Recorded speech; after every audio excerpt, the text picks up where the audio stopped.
Sophia here in San Francisco at Microsoft's Gears of War 3 event. I'm joined by Rod Fergusson from Epic Games, and we're here to talk about Gears of War 3. Now, you guys just announced the release date, September 20th, is that correct? That's correct, September 20th, 2011. And now, since it's been bumped to September, you said that you're going to have a beta. Now, can you talk to us a bit about the beta? Oh, absolutely. I mean, this was an opportunity for us. We looked at the extension of our timeline, not just to be about, try to squeeze even more stuff in. It was really more about, let's polish it up. Let's make it the best, Gears game ever that we've ever made. And one of the things we want to do is really take that to the multiplayer as well. Gears of War 2 came out a little bumpy at the start. I mean, we got through it with our TUs, and it's a great game now.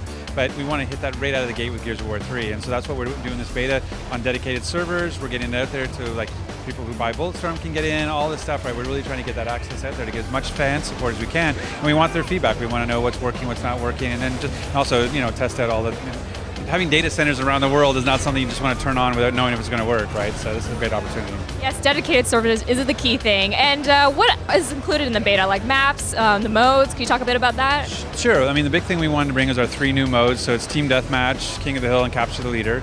And basically we want to just get feedback on the new modes. There's a lot of changes. And then we're going to bring 4 maps. So what you're going to get to play tonight is 6 maps, but we're only taking 4. So 2 for sure, which is Checkout and Thrashball. And then we want all our fans to go to the Gears of War page on Facebook this weekend and vote for their favorite map of the 4 remaining, and then we'll put those 2 in the game as well. All right, cool. So you mentioned the 3 modes. Can you go into detail about what those modes are? Oh, sure. Well, I mean, Team Deathmatch is really, it's kind of a classic Team Deathmatch, but we did it Gears style. The thing we love about Gears of War multiplayer is that really tense ending where it's like 2-on-1 and they're hunting them down and you're trying to get away. Whereas a normal Team Deathmatch is just sort of a churn to a score, like bing, oh, we hit 50, I guess we're done, that kind of thing. Whereas with Gears, you really have that drama. And so we wanted to get the mix of the 2, where it's a team deathmatch where you're just trying to eliminate the enemy and it's really simple rules, but we want that drama. So what we did is instead of basing it just on score, we gave each team a number of respawns, and then once they drain out, then they're basically on their last life, and then once they die, they're out for that last little bit. But it gets down to that 3-on-1 kind of tension, then whoever wins 1 round, and then it's whoever gets the first 2 rounds. So instead of it being like score 50 kills, it's win 2 rounds. So Capture the Leader is kind of when we looked at the Gears of War 2 game modes, we realized, we're starting to splinter a little bit when we were trying to add some newness from Gears 1.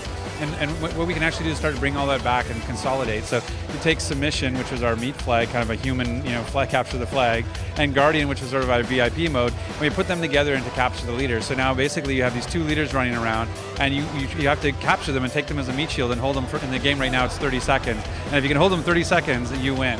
And so it's a great way it allows the leader to be aggressive because he can't die because he's the flag. So it doesn't have that old, I gotta hide kind of feel to it. And it's really clear too. One of the nice things we did this time is we made the UI really clear, like over their head is capture or defend, that kind of stuff. Super obvious. Yeah, exactly. Because we found if it's not just shoot the other guy, people get confused. And so we want to make that really simple. And then King of the Hill is sort of taking our Annex game and our King of the Hill, which were our 2 territory games in Gears 2, and we put them together in one again to simplify. And so we came up with one solid rule set. We have the ring that moves a lot now, so it's, in Gears of War 2, people could, if they were a really strong team, they could keep the other team out of the ring. That doesn't happen anymore because the ring just moves on them, and you can't defend it that long. And so it's this really exciting sort of way of going in. It's really great when you get into sudden death and the ring starts moving faster and you got to capture it faster. It's a fun mode. Now, in some of the videos that we've seen, we saw Marcus rocking like a pink Lancer, and in the presentation tonight, you mentioned a gold Lancer. Now, can you go into detail about that? Well, yeah, I mean, one of the things we looked at is we were really shocked by the response in Gears of War 2 when we did the gold Lancer, as part of the, if you were part of the Midnight Madness, you got the gold Hammer Burst, and if you bought the limited collector's edition, you got the gold Lancer. And this stuff went up on eBay, and people were crazy, and we're like, it's just a skin change. It's not anything changing functionality-wise. But it's that ability to customize and express yourself that it really resonates. You see that with phones and everything else. And so we really wanted to bring that into Gears of War 3, and so that's what we did. We now not only do you have the weapons, we have these we can skin each weapon any number of different ways, from really detailed texture. You'll see tonight we actually have the ability to have an animated texture. If you take the Bulletstorm Lancer, you'll see actually flames moving on the gun like it's actually animated, all the way to the color changes like the gold retro. And so it's that expressing yourself, and we're doing that with the characters too, like the Cole train. We're going to have standard Cole, and then when Gears 2 Cole, and then you'll actually get to play as Thrashball Coles as well, right? So it's bringing that customization. But the gold Lancer is important to us because it's what you can actually earn in the beta. It's one of about 4 things you can earn in the beta that you can actually carry over into the final game. So you play 90 matches of any of the modes total, and you'll unlock the gold retro, and so you get to play with it. Now, if you get 100 kills with it, you get to keep it in Gears 3.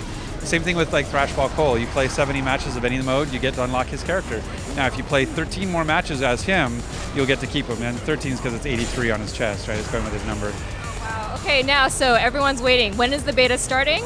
The beta's starting mid-April. So yeah, I mean, we can't be more firm on a date just because we have to go through cert. We're pushing servers out in data centers across the world, and all the other kind of logistics aspects of it. So, the beta is pretty close to being done from our development perspective in terms of getting ready to give out to the customers, and now it's just about getting through cert and getting the servers out there. So, but mid-April is definitely the target. All right, great. And then one more time for the audience, when's it coming out and on what platform? It's coming out September 20th, 2011, exclusively on Xbox. Thank you so much for your time. Oh, thank you. I'm glad you could come. Go have fun. I will. And that was our look at Gears of War 3. Now be sure to check back on GameSpot.com for our ongoing coverage.